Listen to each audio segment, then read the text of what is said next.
If you own a brick and mortar or offer local services, there are 9 steps you want to take advantage of to drive maximum local customers for your business using online marketing tools like these businesses did. And I'm going to have timestamps below, so if you've already done some of these, you can skip to what's most helpful to you. I'm Brandy with Like Marketing, the digital marketing agency with a mission to help small businesses grow.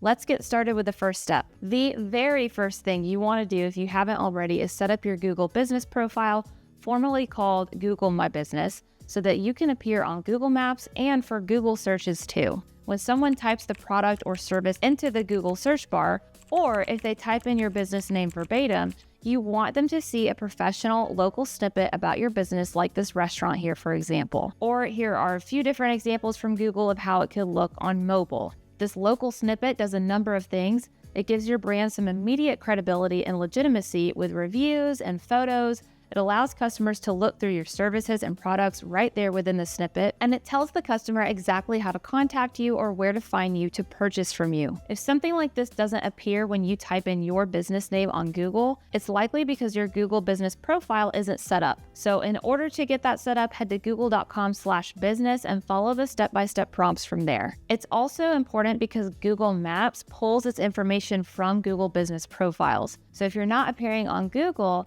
you're not appearing on Google Maps either. There are over 1 billion monthly active Google Maps users, so make sure your business appears for them there when they're searching for what you offer. Now, some of you watching are probably like me and are thinking, I don't use Google Maps, I use Apple Maps. Well, that brings us to step 2, which is to claim your business listing on Apple Maps. Head to businessconnect.apple.com and follow the prompts to get your business registered with Apple so that it can appear on Apple Maps. People search for what they need on Apple Maps all the time if they're looking for something local. I personally hop on there and scroll to the area we want to eat in, and then I filter by restaurants or brunch or dinner, etc., and it shows me all the restaurants that fit my description in that area. And then I scroll through the photos to see if it's cute, and I look through the reviews to see how the food is. And if it meets my mental checklist on Apple Maps, guess where I go next? Instagram. Which brings us to step 3, get your Instagram profile optimized for Instagram Maps. Instagram is a social media app, but it doubles as a search engine. In the context of local businesses,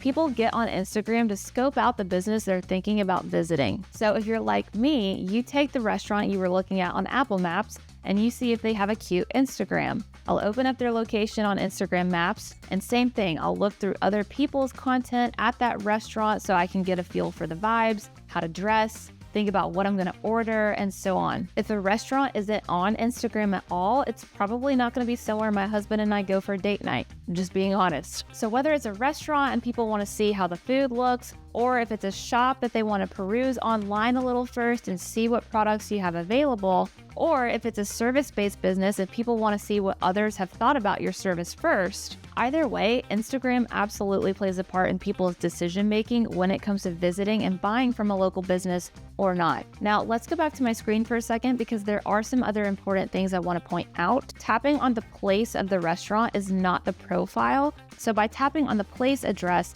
I'm seeing what other people have posted about this restaurant, and I can filter by top post or most recent posts. At the top, that's where it gives me the option to tap to view the restaurant's profile if they have one, but keep in mind it only gives users this option if you've claimed your location on Instagram, which I'm going to show you how to do in a second. But otherwise, it kind of gives users a lot of good surface information here at the top, like pricing, the type of food, photos and videos from other people who have been there. And you can see from this reel, it's very popular right now for people to post reviews of local places in the form of a reel. This is called organic UGC, which stands for user-generated content, and it means it wasn't sponsored or paid for. These are real opinions, and therefore they carry a lot of weight with your audience. So you want to be on Instagram so you can have a real grasp on what your patrons are actually thinking, saying, and posting about your business. Then if we pull this tab down, we see the Instagram map behind it. So we can see where this restaurant is in relation to other businesses in the area,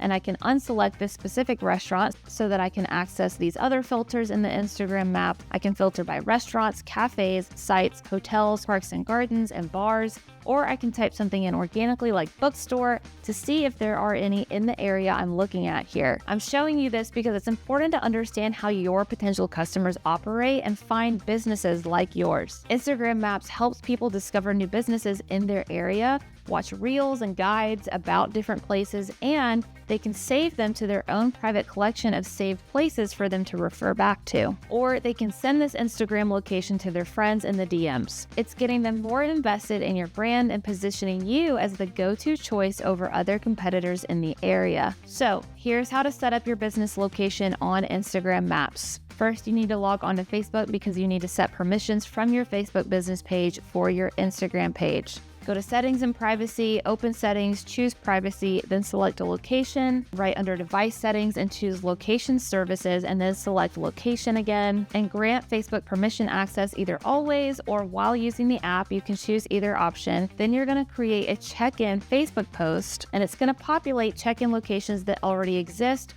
but you're going to create your own. So type out your brand name exactly the way you want it to appear because you cannot edit this later. If someone else has taken the name of your business, create another name to differentiate their business and yours. Add the address, and then when you're finished, click done or add or whatever the prompt says. The next screen you should get is the category page. Choose the category that best describes your business because remember, Instagram Maps allows people to filter by these categories. If you own a restaurant, but you picked cafe as a category, you're not going to appear under restaurant searches, and that's what we don't want to happen. So pick the right category. Then you'll need to confirm the exact location of your business, or you can just tap I'm currently here if you're standing in your business while you're doing this. But if you're not, type your business address in again in the Create a Place section and then tap Create. So now your business location is added, but you have to claim it before using it. So first go to the Facebook search bar and select the corresponding place page of your business in the results. Below the cover photo, click Is This Your Business and claim the location on the pop-up prompt, and then you're done.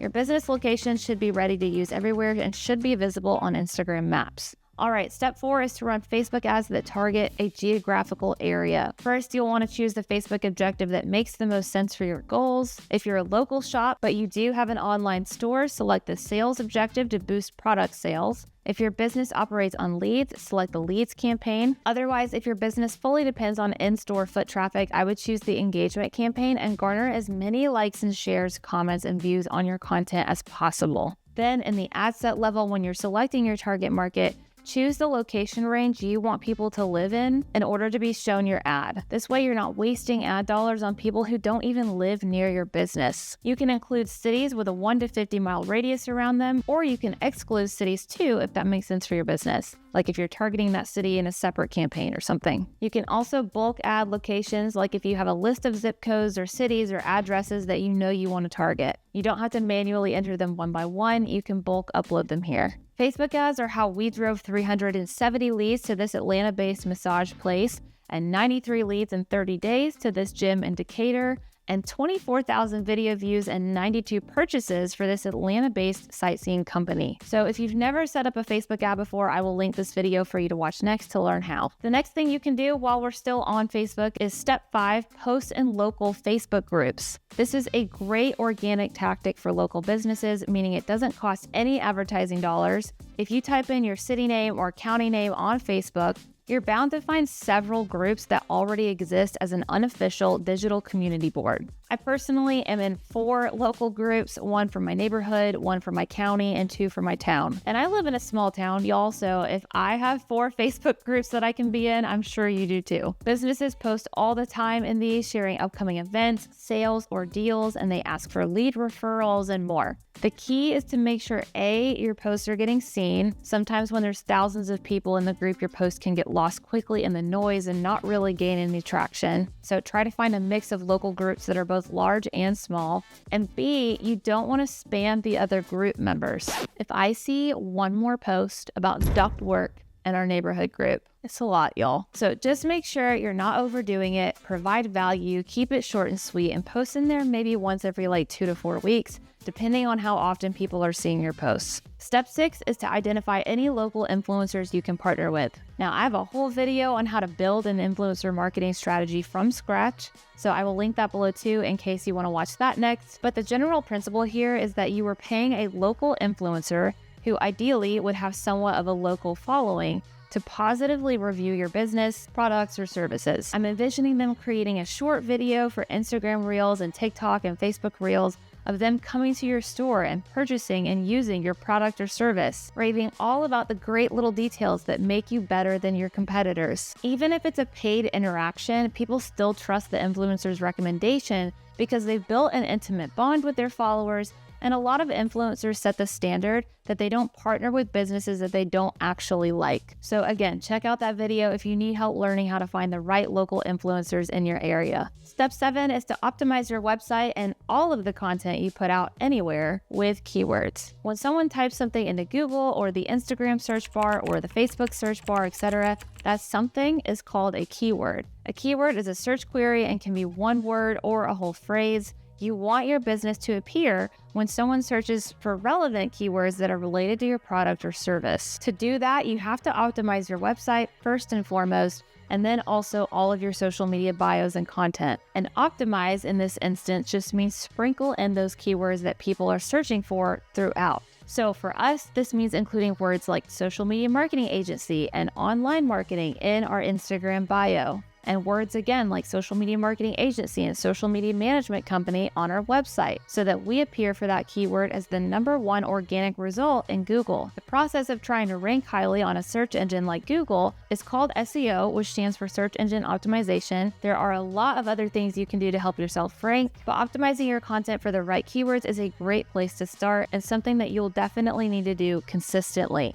Now, as you saw from that screenshot, you can also run paid ads on Google to appear at the top of the search results, which brings us to step 8, leverage Google geofencing ads. Or in other words, target geographic locations with Google ads. Google ads are also referred to as PPC, which stands for pay-per-click, because unlike Facebook ads, you only pay when someone clicks on a Google ad. You get to set the certain keywords you want your ad to appear for at the top of Google to ensure high intent traffic from your Google ads. But more importantly, for local businesses, you can also target by location. Google ads are what helped us drive 116 leads for this pet resort client in Georgetown, Texas. Google says target your ads to people regularly in or who've shown interest in geographic locations relevant to where you do business. You can select whether you'd like your ad to appear for someone's physical location, locations of interest, or both. Google's location targeting is based on a few different signals, including user settings, devices, and behavior on the platform. So whether you're running Facebook ads or Google ads, either way, make sure you're not wasting ad spend advertising to a group of people who physically cannot come to your local business. And then lastly, step 9 is to claim your Yelp listing. People refer to Yelp to decide whether or not to patronize a business,